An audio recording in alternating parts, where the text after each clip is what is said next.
देखा मरकज में निजामुद्दीन का हाल क्या कर दिया था। कोरोना की फैक्ट्री, जबकि कोरोना ट्रंप लेके आया था और जोड़ दिया मरकज से बेचारों से। मौलाना साहब मुझे तो डर लग रहा था ये कल गए कि परसों गए। बाद में फिर क्या हुआ, फिर कोर्ट, हाई कोर्ट और सुप्रीम कोर्ट ने फिर जूते मारे इनकी खोपड़ियों पर।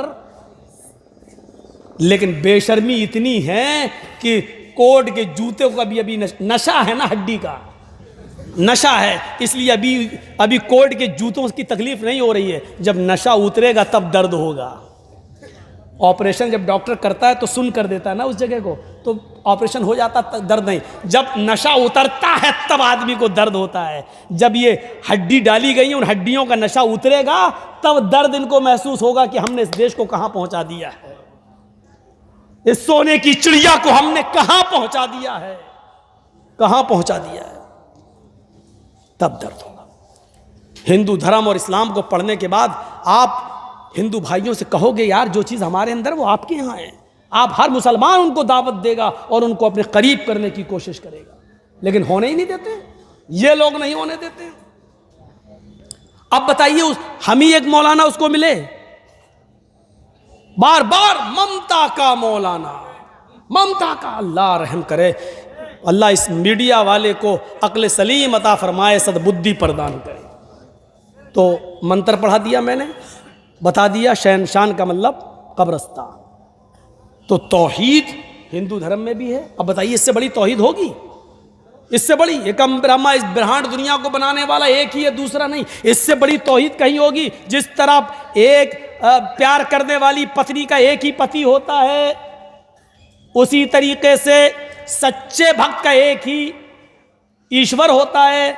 जिस तरह बहुत से मर्द रखने वाली पत्नी नहीं वेश्या कहलाती है, ऐसे ही बहुत से देवी देवताओं पर विश्वास करने वाला, उनको मानने वाला वेश्या समान होता है। इससे बड़ी तौहीद कहीं होगी?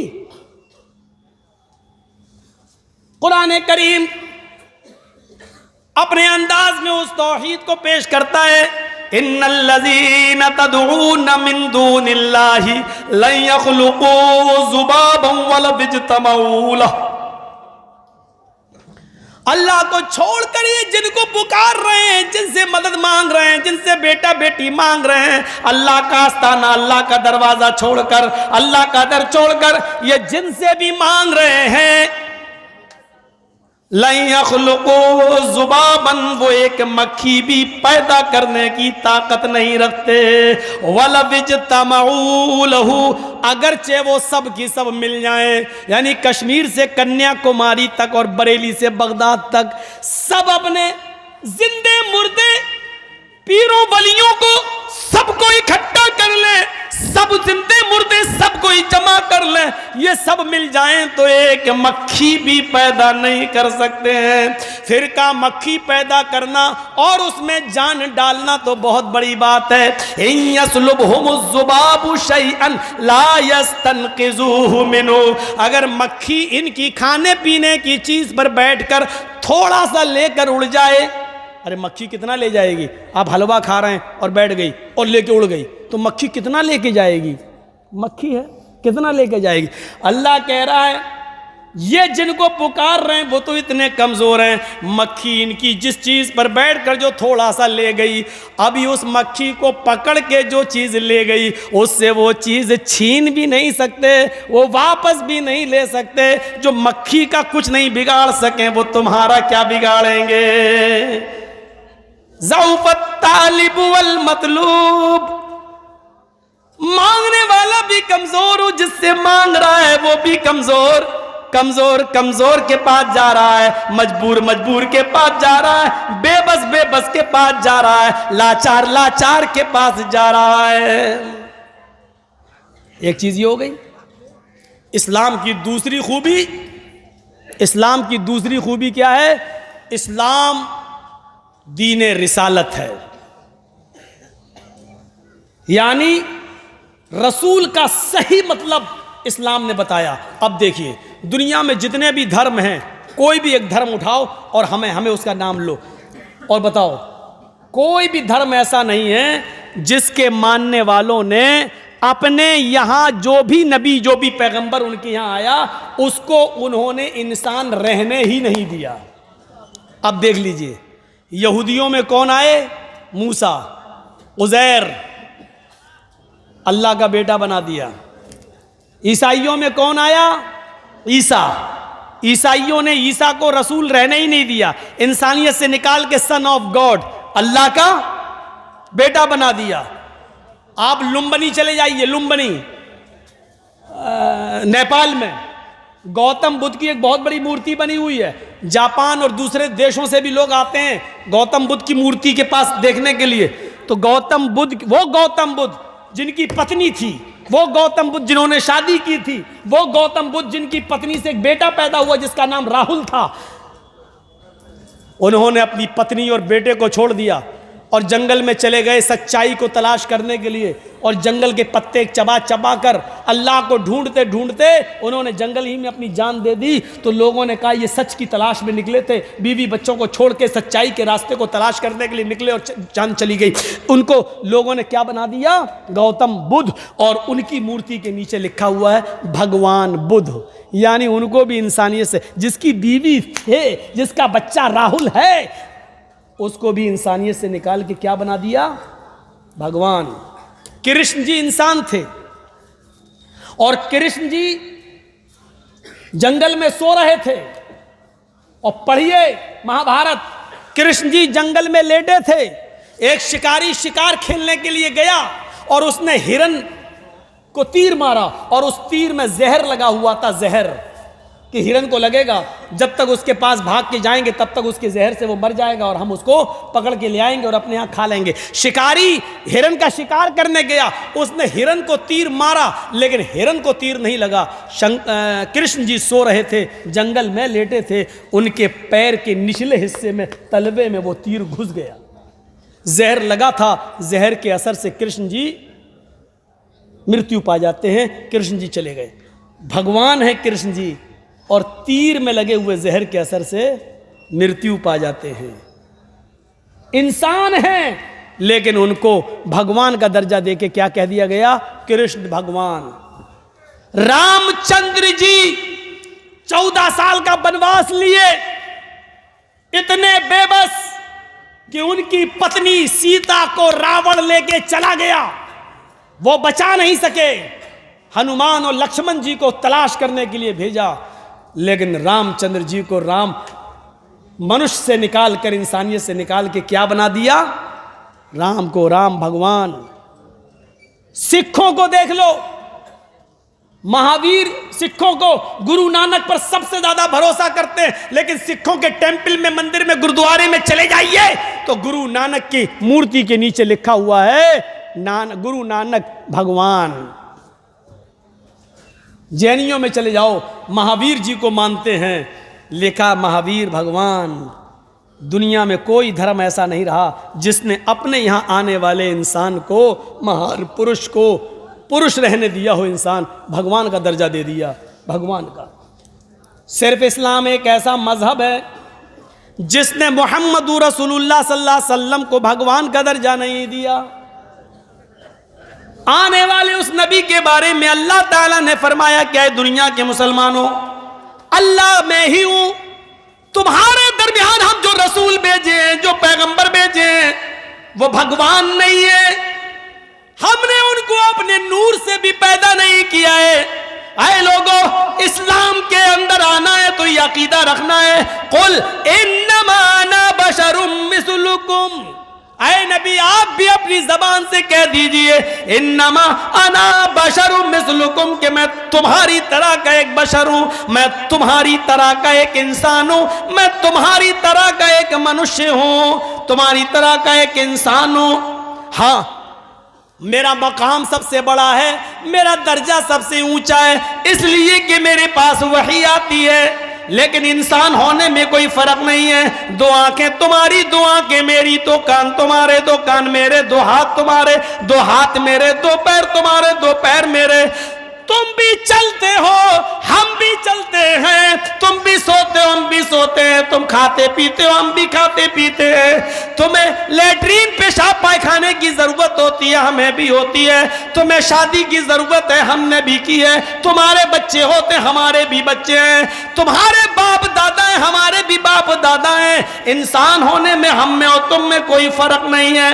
हाँ फर्क है मकाम और मर्तबे का, फर्क है तो दर्जे का फर्क है। अल्लाह ताला ने इंसानियत में सबसे ऊंचा मकाम मेरा रखा है, सबसे ज्यादा फजीलत मेरी रखी है, इसलिए कि मेरे पास जिब्राइल आते हैं, कुरान लेके आते हैं, अल्लाह की वही आती है, कुरान मेरे ऊपर उतरता है। इस कुरान की बरकत ने हमें तमाम लोगों में सबसे अफजल कर दिया है, लेकिन इंसान होने में कोई फर्क नहीं है। फिर आपने नमाज कायम की तो फरमाया देखो इबादत तो अल्लाह की कर रहे हो, इसमें मेरा कोई रोल नहीं है, इबादत मेरे तरीके पे कर रहे हो, बस इतना रोल है। इबादत अल्लाह की हो रही है, तरीका मेरा आप अपना रहे हैं, लेकिन इस इबादत में भी आपने कहा पहले मुझे अल्लाह का बंदा मानना, फिर अल्लाह का रसूल मानना, इंसानियत से मुझे मत निकालना। जब भी नमाज खत्म करो और आखिरी रकात में बैठो और मेरे ऊपर तैयात पढ़ो तो उसमें यह जरूर पढ़ना अशहदु अन्ना मुहम्मदन अब्दुहु व रसूलुहु, मैं गवाही देता हूं कि मोहम्मद अल्लाह के बंदे और उसके रसूल हैं। पहले बंदा कहो फिर रसूल कहो, यानी मैं अल्लाह का रसूल भी हूँ और इंसान भी हूँ। अब्द यानी बंदा, मैं अल्लाह का बंदा, मोहम्मद इब्न अब्दुल्ला भी हूँ और मोहम्मदुर रसूलुल्लाह भी हूँ। आप मुझे बंदा भी मानो और रसूल भी, दोनों बातें मानोगे तो मुसलमान हो, वरना नहीं। फिर वेदों को पढ़िए, उसने भी आखिरी नबी को इंसान ही बताया। वेदाहमिद पुरुष महानिमादित्तो, वेदाहमिद पुरुष महानिमादित्तो वरुण तपस प्रस्तात्यन्याय। वेदाहमिद पुरुष, अहमद इस दुनिया में आएंगे, पुरुष इंसान होंगे, वेद भी कह रहा है कि वो पुरुष होंगे, वो इंसान होंगे, पुरुष इंसान मनुष्य, वो पुरुष होंगे इंसान होंगे। वेदाहमिद पुरुष महानिमादित्य, बहुत बड़े महान पुरुष होंगे, उनके बराबर कोई दूसरा नहीं होगा।